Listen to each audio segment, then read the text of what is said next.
Il y a une conversation que j'ai eue, sans rire, une centaine de fois. Ça donne à peu près ceci. Est-ce que tu crois en Dieu?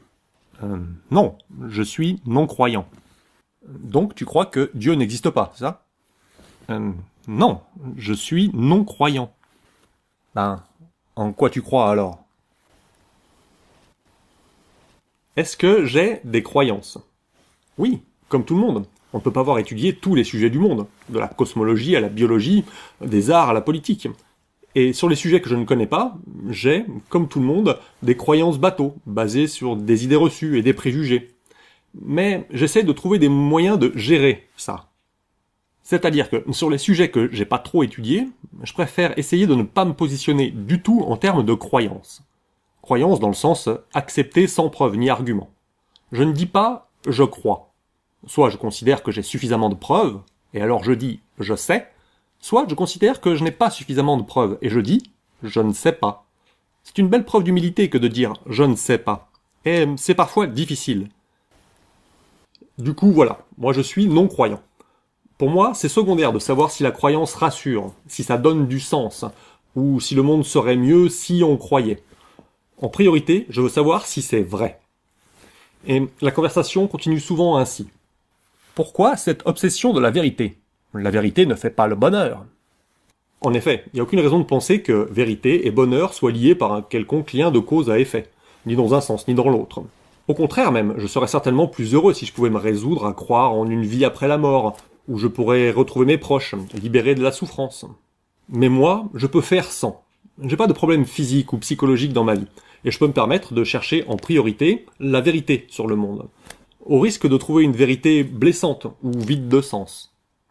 Mais si une personne pense que elle doit mettre en priorité une vision rassurante du monde, qui donne du sens à sa vie, je vois aucune objection à la voir se tourner vers des spiritualités, religieuses ou ésotériques. Ajouter des dieux, des esprits ou des énergies mystiques à sa vision du monde pourrait bien être un moyen d'atteindre le bonheur, ou une vie pleine d'espoir. Moi, ça me va. Mon seul regret sera de savoir que cette personne va passer à côté d'une autre forme de splendeur, la beauté de la réalité elle-même. Je cite Richard Dawkins. Ne suffit-il pas de constater qu'un jardin est beau sans qu'il faille aussi y croire à la présence de fées au fond de ce jardin? On me répond alors, tu sais, la science n'explique pas tout. Non, c'est vrai, la science n'explique pas tout.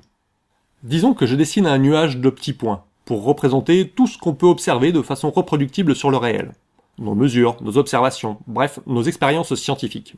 Et je dessine une zone qui représente nos modèles théoriques, nos équations, nos catégories, nos classifications, bref, nos théories scientifiques. Disons que ça ressemble à ça. Je fais attention à laisser des observations, par là, qui n'ont pas encore été intégrées dans un modèle théorique. Il y a plein de trucs qu'on observe, mais qu'on ne comprend pas encore. Par exemple, mais ici, la vitesse de rotation des galaxies sur elles-mêmes laisse tout le monde perplexe. Existerait-il une sorte de matière noire? Je fais aussi attention à laisser des zones théoriques par là qui sont prévues par nos modèles scientifiques, mais qu'on ne peut pas encore observer, parce qu'on n'a pas encore des moyens techniques ou financiers. Par exemple, ici, pendant plus de 40 ans, on a largement accepté le modèle standard des particules élémentaires, qui ne tient debout que s'il existe une particule que personne n'avait jamais vue, le boson de Higgs. Ce n'est qu'en 2012 qu'on a pu véritablement l'observer expérimentalement. Le blanc, c'est les domaines pour lesquels on ne sait rien, parce qu'on n'a aucun élément. Soit parce qu'on n'a pas encore du matériel assez performant, soit parce qu'on ne sait même pas qu'il y a quelque chose d'intéressant à fouiller ici. La recherche scientifique, c'est 1. Essayer de comprendre ces zones-là, et 2. Trouver des moyens pour mesurer des trucs dans ces zones-là. Il y a des zones où on rame depuis des siècles, et des zones où on progresse très vite. Et puis, il y a aussi des zones qu'on croyait avoir compris, et puis en fait, non. Ça recule. Ça arrive. Quand, par abus de langage, moi, je dis que je crois à la théorie de l'évolution, ce que je veux dire en fait, c'est « je pense que je sais », parce que je considère que j'ai assez de preuves. Quand, par abus de langage, moi je dis que je ne crois pas à la théorie des cordes, en fait, ce que je veux dire, c'est « je ne sais pas », parce que je considère que je n'ai pas assez de preuves. Pas de preuves égale pas de raison de croire. Si je ne sais pas, je ne crois pas. On n'a pas tous exactement la même tâche. Parce que il y a peut-être des domaines, par là, pour lesquels moi je pense qu'on n'en sait rien, alors que, en fait, il y a tout un champ de recherche très sérieux qui a déjà étudié le sujet, et que je ne soupçonne même pas. Et puis, il y a peut-être des trucs que moi, je tiens pour acquis, par ici, qui, en fait, ne sont pas très solides. Même si on ne colorie que les domaines de recherche sur lesquels il y a des études scientifiques un peu carrées, il y a quand même globalement un consensus qui se dégage. Bon, admettons cette tâche comme hypothèse de travail.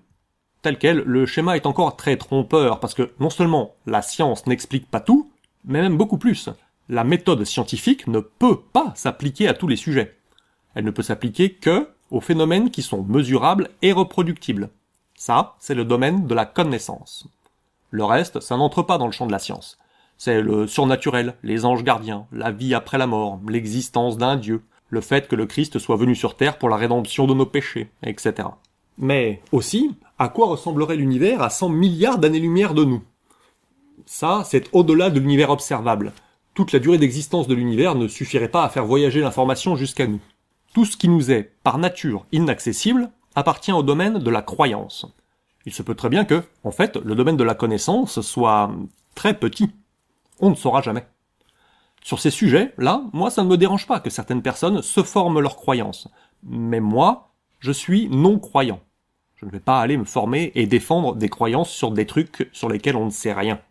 Pas de preuve égale pas de raison de croire. Ensuite, il y a une question qu'on me pose systématiquement. Existe-t-il des phénomènes paranormaux qui sont prouvés par la science? C'est difficile de donner une définition un peu carrée du mot paranormal. Étymologiquement, ça veut dire pas normal, en dehors du normal, pas dans le cadre de nos connaissances actuelles, en dehors des modèles scientifiques qui font consensus. Le paranormal, c'est tous ces petits points, encore non inclus, en dehors de la zone. Et du coup, avec cette définition, il y a plein de phénomènes qui étaient considérés comme paranormaux, à une époque, et qui ont fini par être intégrés au modèle de la science. Nos lointains ancêtres imaginaient que le tonnerre était un signe de la colère divine.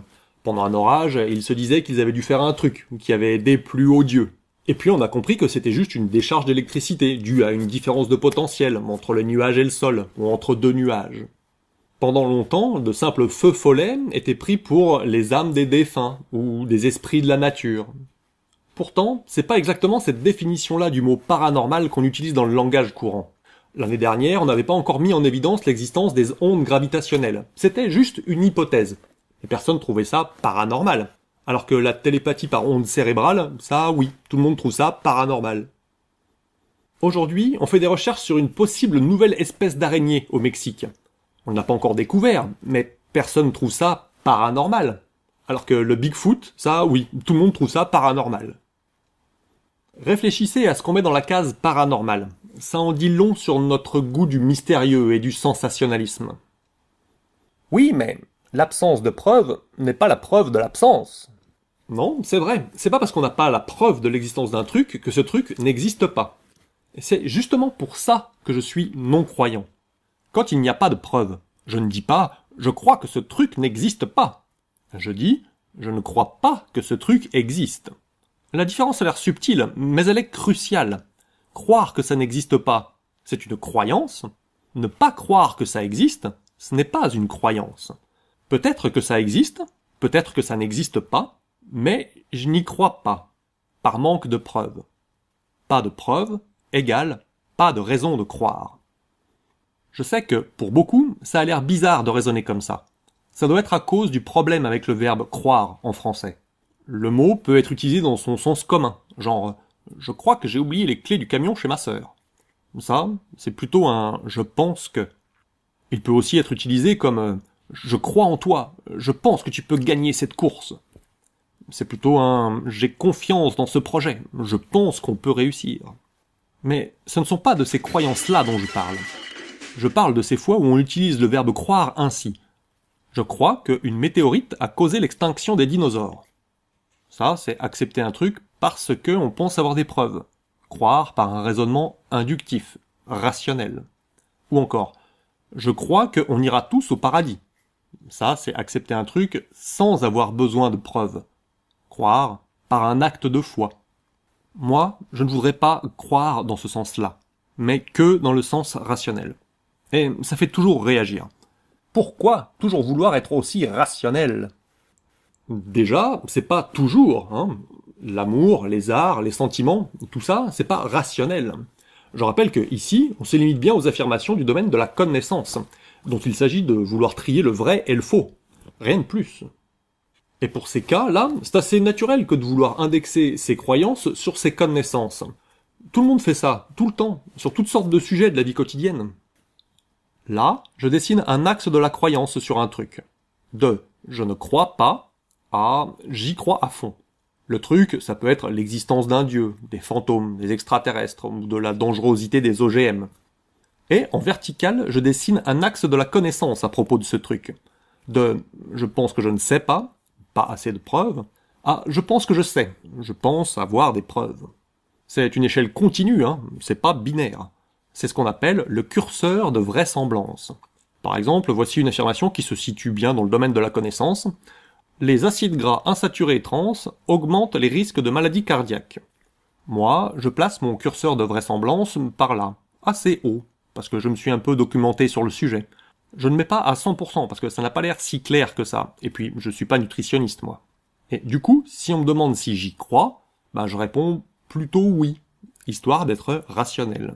Une position rationnelle, c'est indexer ses croyances sur ses connaissances. S'il y a des preuves, alors il faut y croire. S'il n'y a pas de preuves, alors il n'y a pas de raison d'y croire. Ça, là, c'est croire au sens « je pense qu'il y a suffisamment de preuves ». Moi, perso, j'aimerais bien que toutes mes croyances restent sur cette ligne rationnelle. Mais on peut tout à fait décider de faire autrement, et de rendre les deux axes indépendants. Quand je demande au curé de mon village pourquoi il croit en la rédemption du Christ, il me répond qu'il a la foi. Il ne prétend pas s'appuyer sur des preuves. Il reconnaît qu'il n'a aucune preuve matérielle de l'existence de Dieu. Il faut croire, c'est tout. Sa position sur ce sujet est plutôt par là. Ça, c'est croire au sens de acte de foi. Et moi, ça me convient. Il faut juste ne pas prétendre que tu as des preuves, sinon je vais vouloir te les demander. Et il y a aussi des sujets pour lesquels certains reconnaissent qu'il existe des preuves, mais qui sont dans le déni. Une position qui serait ici, c'est ne pas croire malgré les preuves de l'existence. Par exemple, ceux qui nient l'évolution des espèces par sélection naturelle, par principe, par idéologie, et pour lesquels les fossiles ou la phylogénétique ne sont pas des arguments pertinents. Moi, j'adore discuter de tous ces sujets passionnants, mais seulement avec ceux qui ont des raisonnements rationnels, parce que les autres, je respecte leur position, je les écoute avec attention, mais je ne discute pas, parce que je n'ai rien de pertinent à ajouter, vu que les preuves, ils s'en fichent, et moi, pas. Souvent, à ce moment-là de la conversation, on fait face à un retournement de la charge de la preuve. Genre, toi qui ne parles que de preuves, vas-y, prouve-moi que ça n'existe pas. Ce n'est pas à celui qui doute de prouver que ça n'existe pas. C'est à celui qui prétend de prouver que ça existe. Il faut qu'il en soit ainsi, parce que dans la plupart des cas, c'est impossible de prouver que quelque chose n'existe pas. Et dans les autres cas, c'est très dur. Mais pour que mon graphique soit complet, il faudrait effectivement ajouter la possibilité d'avoir la preuve que quelque chose n'existe pas. Ici, j'agrandis un peu mon graphique, pour mettre sur l'axe de la connaissance, je sais que ça n'existe pas. Et du coup, je crois que ça n'existe pas. Ça, croyance. Ça, non-croyance. Je vais placer sur ce graphique le vocabulaire utilisé spécifiquement pour la croyance en Dieu, parce que ce sont de grands classiques, mais le raisonnement resterait le même pour n'importe quel phénomène extraordinaire. Précision, je parle bien là du Dieu théiste, tel que décrit dans les Saintes Écritures, celui qui répond aux prières, qui punit les méchants, qui récompense les fidèles, qui fait des miracles et qui te parle dans ton cœur. C'est pas seulement il existe, c'est il intervient. La position de celui qui n'a pas de preuve, c'est l'agnosticisme. Très souvent parce qu'il pense qu'il est structurellement impossible, par définition, d'avoir des preuves de Dieu. La position de celui qui n'a pas de croyance, c'est l'athéisme. Ni il croit que ça existe, ni il croit que ça n'existe pas. Il ne croit pas. Le théisme, c'est la position de celui qui croit en l'existence de Dieu et de ses manifestations physiques. À l'opposé, celui qui croit en l'inexistence de Dieu, ça n'a pas vraiment de nom défini. Certains distinguent un athéisme au sens fort, qui croit que Dieu n'existe pas, par opposition à un athéisme au sens faible, qui ne croit rien. Moi, je n'aime pas trop ce vocabulaire, car en fait, je ne connais aucune personne qui se dise athée et qui dirait de lui-même qu'il se place ici. Moi, j'aimerais pouvoir utiliser le mot antithéisme. L'étymologie est assez parlante et ça fait symétrique. Pourtant, dans certains dictionnaires, ce mot désigne plutôt le fait de ne pas aimer les religions, de trouver que l'Église a un effet néfaste sur la société. Ce qui est assez différent. On peut être croyant et penser que les religions organisées sont néfastes. Mais pour dire ça, il existe déjà une expression consacrée, c'est anticlérical. C'est le mot que tout le monde utilise. Bon, du coup, pour mon graphique, je vous propose de garder antithéiste. C'est propre. Je ne place rien dans les deux angles, là, car ce sont des positions vraiment très irrationnelles. Il me semble que personne au monde ne tiendrait un raisonnement pareil. Reconnaître qu'il y a des preuves de l'existence, mais malgré tout croire à son inexistence. What the fuck. Du coup, voilà les différentes positions possibles. Moi, je suis athée agnostique. Je ne crois pas en Dieu, par manque de preuves. Mon agnosticisme est la cause de mon athéisme. Agnosticisme plus rationalisme égale athéisme. Je suis athée parce que je suis agnostique, et je suis agnostique parce que je suis ignostique. L'ignosticisme, c'est la position qui consiste à se dire que, avant même de se poser la question de savoir s'il y a des preuves d'un truc, il faudrait déjà réussir à définir correctement le truc. Et Dieu, c'est très mal défini. Il n'y en a pas deux qui ont la même définition. Le curé dont je parlais tout à l'heure est un théiste agnostique, un fidéiste. Il a la foi. Un apologiste chrétien, qui défend les preuves de l'existence de Dieu, est un théiste évidentialiste. Des gens qui défendent l'inexistence de Dieu, ou qui croient sincèrement avoir des preuves de l'inexistence de Dieu, en vrai, il n'y en a pas des masses.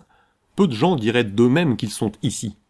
En vérité, c'est vraiment pas facile de prouver que quelque chose n'existe pas, et c'est souvent impossible. Mais c'est un domaine fascinant, que je traiterai probablement un jour en vidéo. Les dénominations que j'ai proposées sur ce schéma sont assez répandues parmi les athées que je connais, mais les croyants, eux, utilisent souvent un autre vocabulaire. Certaines personnes trouvent bien pratique de redéfinir les termes ainsi. Les athées croient que Dieu n'existe pas, et ceux qui sont entre les deux, qui ne se prononcent pas, seraient agnostiques. Voici un exemple où une personne utilise plutôt ces définitions-là. Mais j'arrête pas de répéter ça. Quand je dis ça à des gens, on dit ouais, mais je suis pas religieux. Mais t'as pas besoin d'être religieux pour avoir des croyances. Oui, c'est ça. Tu vois, quand tu crois que... Les certitudes, elles sont... Mais oui, des certitudes sur plein de choses. Et à partir de là, si on n'a pas de preuves, c'est une croyance. Je le dis souvent, il y a des gens, et moi je m'amusais en interview, est-ce que, à quelqu'un qui était plutôt scientifique, est-ce que vous êtes croyant? Non, je suis athée. Ah oui, vous êtes croyant alors? Ben dis non, je vous ai dit que j'étais athée. Ben dis, vous croyez que Dieu n'existe pas. Mais vous n'avez pas plus de preuves que celui qui croit que Dieu existe. Ouais. À quoi vous jouez? Mais je dis rien, à être précis sur les mots. Ouais. Si vous m'aviez dit agnostique, c'est-à-dire que vous réservez votre là, j'aurais dit ok. Mais vous me dites, je suis athée. Ça veut dire que vous êtes croyant. En jouant avec les définitions, on peut faire passer tous ceux qui, comme moi, se disent athées pour des croyants, qui ont une position irrationnelle, avec une croyance basée sur aucune preuve. Le bel homme de paille. Patrice, plutôt que de dire à un non-croyant « Si, tu es croyant, point », essaye plutôt de connaître sa position sur ce graphique. Ensuite, chacun peut bien utiliser les définitions qu'il veut, mais ça t'évitera de te tromper sur la position réelle de ton interlocuteur. Ça t'évitera de faire des procès d'intention. À cause de cela, les slogans fleurissent. L'athéisme est une religion. Il faut croire pour être athée, etc. Et surtout, avec ces définitions, le seul mot qui puisse désigner ma position, c'est agnostique. Et du coup, je n'ai plus de mots pour me positionner sur l'axe de la connaissance. Et ça arrange bien les apologistes. Ça leur permet d'esquiver le débat sur les preuves. Je vais continuer d'insister pour que tout le monde utilise ces définitions-là, qui ont en plus l'avantage de correspondre à leur étymologie. J'avais précisé tout à l'heure que ça ne s'appliquait que aux dieux tels que décrits dans les Écritures. Une personne qui croit en ce dieu interventionniste est un théiste, avec un T.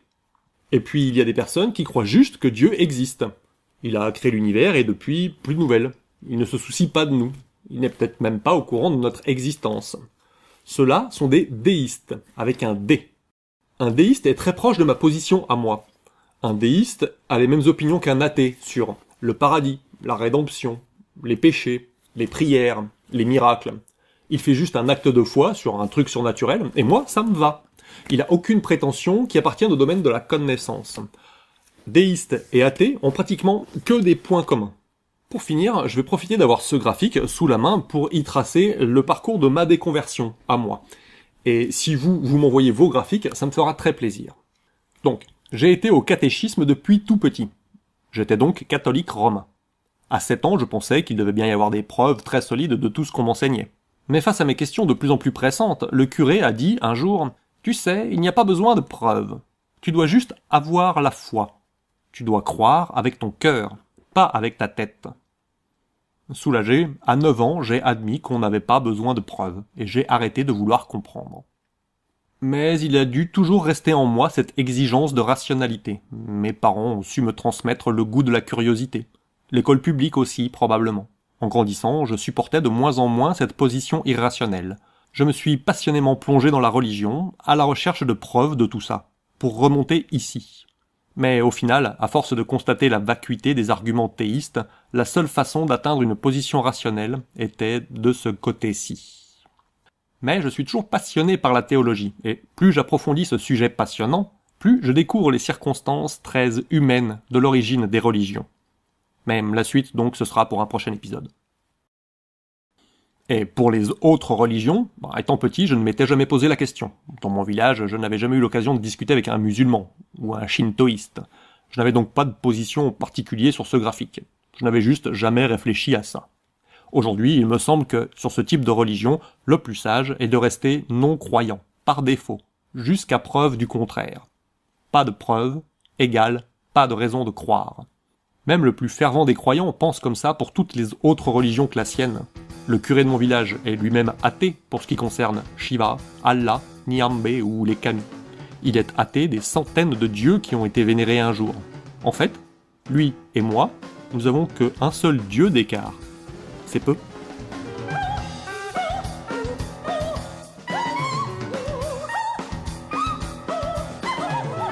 Et si ces graphiques vous ont inspiré, envoyez-moi vos parcours, je suis très intéressé. En attendant, je remercie tous ceux qui soutiennent mes projets d'éducation populaire à la pensée critique. Vos pourboires sont du carburant pour les vidéastes.